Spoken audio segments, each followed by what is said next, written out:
વડગામ તાલુકાના કાલેડા ચીકણા રોડ પર ખેતરમાં આગ લાગતા જવનો પાક બળીને થયો ખાક। જો વાત કરીએ તો વડગામ તાલુકાના કાલેડા ગામે જવના ખેતરમાં આગ લાગતા આખા ખેતરનો પાક બળીને રાખ થઈ ગયો હતો। જવના પાકમાં આગ લાગવાની ઘટના બનતા જવ બળીને ખાક થઈ ગયા હતા। ખેતરમાં આગ દેખાવાની સાથે જ આજુબાજુ વિસ્તારના લોકો ભેગા થઈ આગ પર ભારી જહેમત ઉઠાવી કાબુ મેળવ્યો હતો।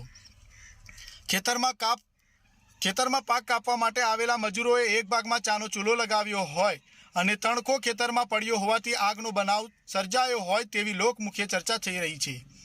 આ ઘટનાની વાત વિસ્તારમાં ફેલાવાની સાથે જ અફરાતફરીનો માહોલ સર્જાયો હતો અને લોકોના ટોળે ટોળા ખેડૂતના દુઃખમાં સહભાગી બનવા ઉમટી પડ્યા હતા।